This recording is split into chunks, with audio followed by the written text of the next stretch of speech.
Hello guys. आज हम पढ़ना शुरू करेंगे कोऑर्डिनेशन कंपाउंड से। तो कोऑर्डिनेशन कंपाउंड में हम आज के इस वीडियो में क्या क्या देखेंगे वो सबसे पहले देख लेते हैं। सबसे पहले तो हम इसके डेफिनेशन देखेंगे और देखेंगे कि ये डबल चार्ज से कैसे डिफरेंट है, कॉम्प्लेक्स आयंस क्या होते हैं। फोर्थ हम देखेंगे कि सेंट्रल मेटल आयन कौन से होते हैं, लिगेंड्स किसको कहते हैं, उनके टाइप्स क्या है, कोऑर्डिनेशन नंबर क्या है, कोऑर्डिनेशन स्फीयर क्या है, charge of a complex ion और इसकी थ्योरीज के बारे में हम इस वीडियो में डिस्कस करेंगे। तो लेट्स स्टार्ट। हम सबसे पहले देखते हैं इसकी डेफिनेशन क्या है। तो इसकी डेफिनेशन है कि coordination compounds are the special class of the compounds in which central metal atom or ion is surrounded by a cluster of ions or molecules. These are called coordination complex. Like कि कोई central metal atom है, like मैं A consider करती हूँ और उसको काफी सारे cluster of atoms ने surround किया हुआ, तो हम उस कॉम्प्लेक्स को कोऑर्डिनेशन कॉम्प्लेक्स बोलेंगे।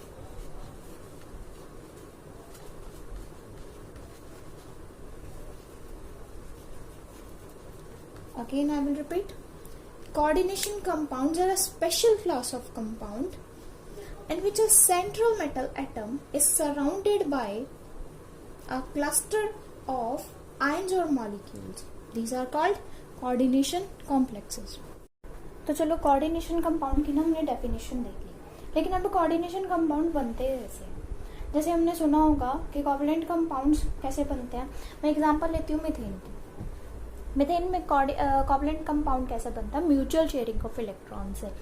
अगर आप कोऑर्डिनेशन कंपाउंड देख रहे हो तो मैं आप मान के चल रही हूँ कि आपको जो कोवैलेंट कंपाउंड्स हैं उनके बारे में पूरी नॉलेज होगी। तो मैं फिर भी एक बार एग्जांपल ले देती हूँ कि कार्बन कैसे म्यूचुअल शेयरिंग से बनाता है, कोवैलेंट कंपाउंड्स, कोवैलेंट बॉन्ड कैसे बनाता है। कार्बन के पास 4 वैलेंस इलेक्ट्रॉन है। 4 वैलेंस इलेक्ट्रॉन होने के कारण इसको ऑक्टेट कंप्लीट करने के लिए टोटल चाहिए 8 इलेक्ट्रॉन्स।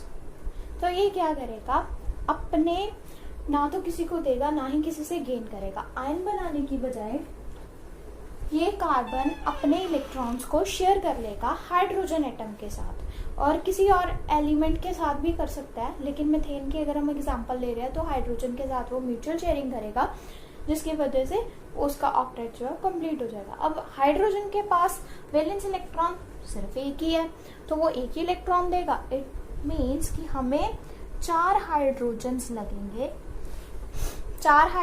लगेंगे पूरा का पूरा मीथेन का मॉलिक्यूल बनाने के लिए। अभी इसके पास, कार्बन के पास हो गए 8 इलेक्ट्रॉन्स, तो इसका हो गया ऑक्टेट कंप्लीट। और यहाँ पे हाइड्रोजन को ऑक्टेट कंप्लीट करने के लिए 2 इलेक्ट्रॉन्स चाहिए, तो वो एक कार्बन का इलेक्ट्रॉन शेयर करेगा। म्यूचुअल शेयरिंग होगी, इसमें हाइड्रोजन का भी ऑक्टेट कंप्लीट होगा और कार्बन का भी, और दोनों म्यूचुअली शेयर करके अपने इलेक्ट्रॉन्स को एक कोवैलेंट बॉन्ड्स जो है वो बना लेंगे। तो ये ऐसे इसके क्या बन गए, कोवैलेंट बॉन्ड्स बन गए। लेकिन अभी ये तो होगी मीथेन की कोवैलेंट बॉन्ड की एग्जांपल। अब हम कोऑर्डिनेशन बॉन्ड के बारे में देखते हैं।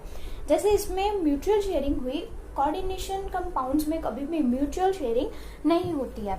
उसमें क्या होता है कि जो एक एटम है वही अपने दोनों पेयर्स, इलेक्ट्रॉन पेयर्स को डोनेट करता है। लाइक मैं एग्जांपल के तौर पे कंसिडर कर लेती हूँ कि ए हमारी कोई ऐसी मेटल है, आयन है और एटम है जो एक्सेप्ट कर सकता है इलेक्ट्रॉन पेयर, और कोई बी है जिसके ऊपर लोन पेयर है, ऑब्वियसली ये अपने इलेक्ट्रॉन्स को देने में कैपेबल है। तो ये क्या करेगा, दोनों ही इलेक्ट्रॉन इसके साथ अपने शेयर कर देगा, और इसमें जो एक बॉन्ड बन जाएगा उसे हम बोलते हैं कोऑर्डिनेशन बॉन्ड।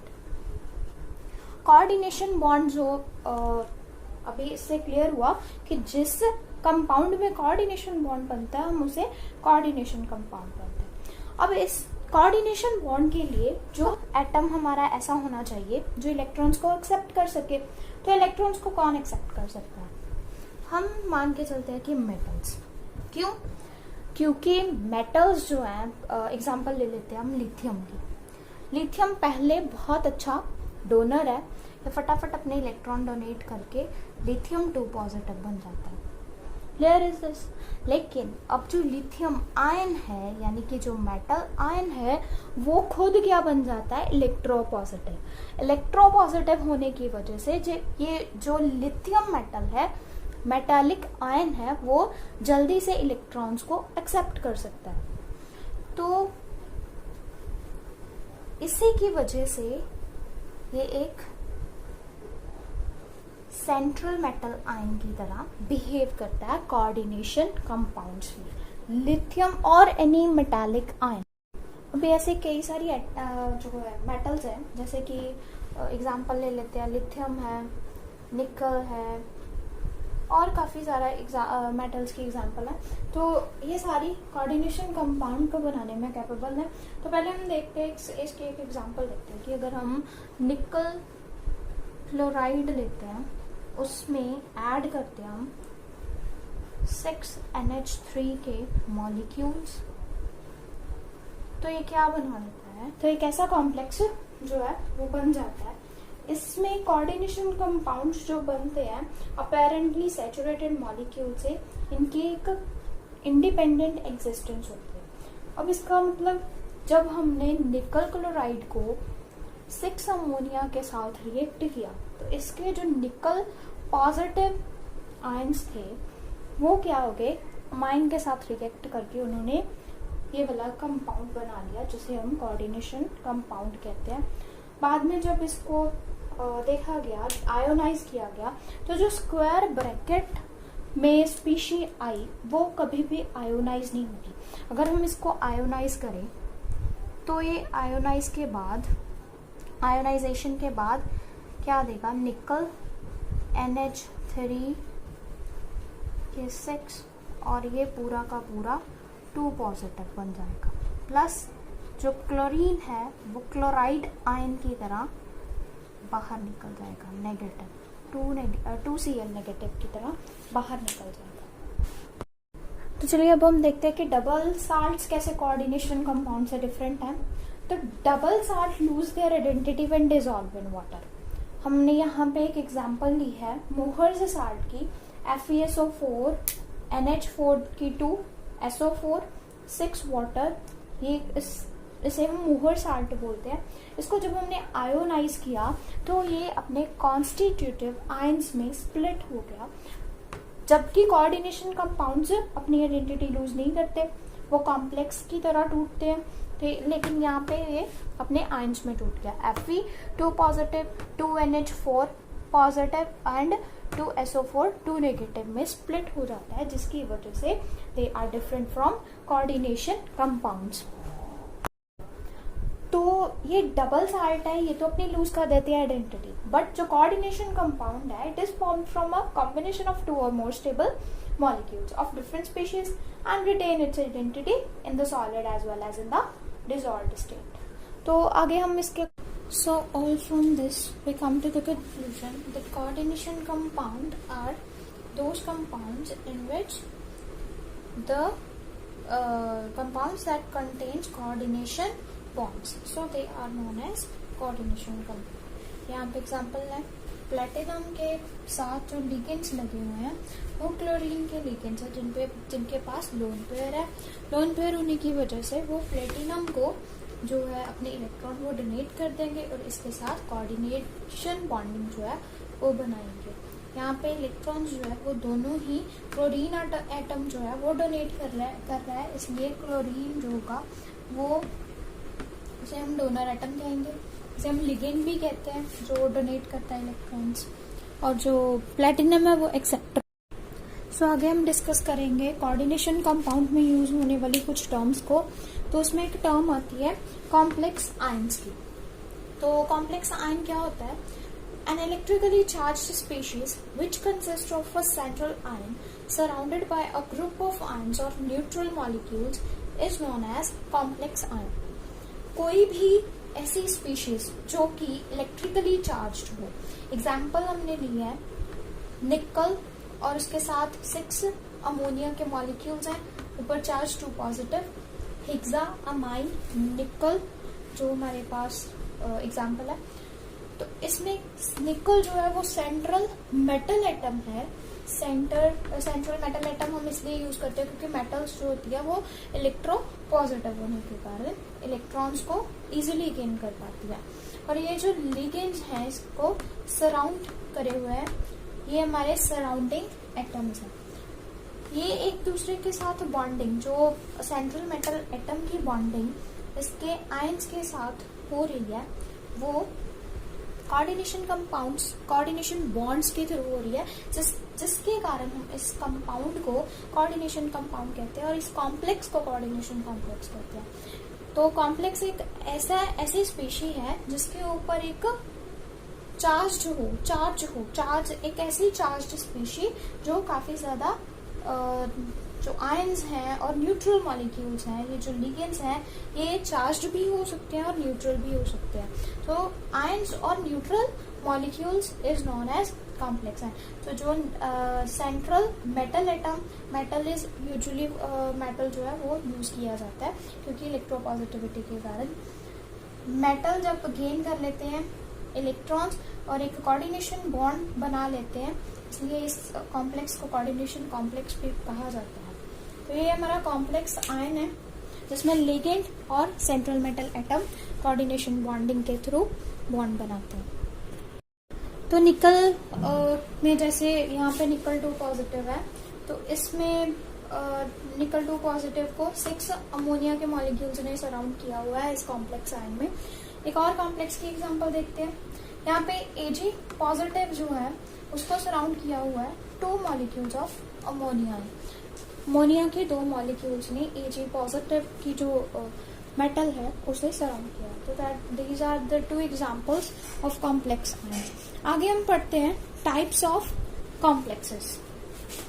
जो कॉम्प्लेक्स आयन्स हैं उनके so coming to the next is complex ion की टाइप्स।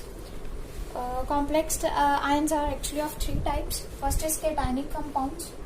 Cationic complexes वो complexes जिन पे net charge positive, overall charge जिनका positive हो, हम उन्हें cationic complex कहते हैं। उनकी कुछ examples हैं, जैसे कोबाल्ट पे net charge +1 है, तो ये एक cationic complex है। यहाँ पे निकल पे जो net charge है वो +2 का है, तो ये भी एक cationic complex है। नेक्स्ट टाइप आ जाती है वो एनायनिक कॉम्प्लेक्सेस की। एनायनिक कॉम्प्लेक्स में जो नेट चार्ज होता है वो नेगेटिव होता है, इसलिए वो यहाँ पे Ag नेगेटिव है, -1 चार्ज है, तो ये एनायनिक स्पीशीज है। आयरन के ऊपर भी -3 का नेगेटिव चार्ज है, तो ये भी एक एनायनिक स्पीशीज है। नेक्स्ट कॉम्प्लेक्सेस 3 टाइप के होते हैं, उसमें तीसरी टाइप है न्यूट्रल कॉम्प्लेक्सेस की, जिनके ऊपर नेट चार्ज 0 होता है, ना तो पॉजिटिव ना नेगेटिव। उनका नेट ओवरऑल चार्ज जो है वो 0 होता है, उन्हें हम न्यूट्रल कॉम्प्लेक्स आयंस बोलते हैं। Now next we come to the central metal ion और ligands. What is the central metal ion? The cation to which 2 or more neutral molecules. The cation to which 2 or more neutral molecules are attached is called the central ion, and the molecules or ions which are attached to the central ion are called ligands. यहाँ पे हमारा निकल जो है वो central metal atom है जो कि काफी ज्यादा लिगेंड्स के साथ सराउंडेड है। यहाँ पे 6 अमोनिया के लिगेंड्स हैं जो निकल को सराउंड कर रहे हैं। तो निकल हमारा सेंट्रल मेटल एटम आयन है और ये क्या है? Ligands. The ligands attached to the central atom ion through the coordination bond. Dative bond भी हम किसे कहते हैं? जो यहाँ पे अमोनिया है, इसका जो लोन पेयर है, ये दोनों अपने इलेक्ट्रॉन जो है, एक लोन पेयर, दोनों इलेक्ट्रॉन जो है वो किसे ट्रांसफर कर रहा है? निकल को। जबकि निकल कोई भी इलेक्ट्रॉन को शेयर नहीं कर रहा, निकल सिर्फ एक्सेप्ट कर रहा है, अमोनिया डोनेट कर रहा है, इसलिए अमोनिया जो है उसे हम डोनर एटम भी बोलते हैं। Ligands are also known as donor atoms, जो कोऑर्डिनेशन के लिए अपना लोन पेयर या दोनों इलेक्ट्रॉन्स जो है वो सेंट्रल मेटल एटम आयन को डोनेट करते हैं। कोऑर्डिनेशन बॉन्ड बनाने के लिए जो हमारे पास लिगेंड्स होने चाहिए उन पे क्या होना चाहिए, लोन पेयर जरूर होना चाहिए, क्योंकि तभी वो कोऑर्डिनेशन बॉन्ड बनाएंगे, जो सेंट्रल मेटल एटम है उसे अपने दोनों इलेक्ट्रॉन दे पाएंगे। लेकिन उसके लिए सेंट्रल मेटल एटम भी ऐसा हो जिसके पास वेकेंट ऑर्बिटल्स हो, ताकि वो इलेक्ट्रॉन्स को एक्सेप्ट कर पाए और कोऑर्डिनेशन बॉन्ड जो है वो बन पाए। इसलिए जब भी कोऑर्डिनेशन कॉम्प्लेक्स बनता है तो उसमें जो लिगेंड्स हैं उनके पास लोन पेयर होना जरूरी है, और जो निकल जैसे कि जो सेंट्रल मेटल एटम है उनके पास वेकेंट ऑर्बिटल्स होने जरूरी होता है। जो हमारे ट्रांजिशन मेटल्स हैं उनके पास वेकेंट डी ऑर्बिटल्स प्रेजेंट होते हैं, जिसके कारण ज्यादातर कोऑर्डिनेशन कंपाउंड्स जो बनते हैं वो ट्रांजिशन मेटल्स के बनते हैं।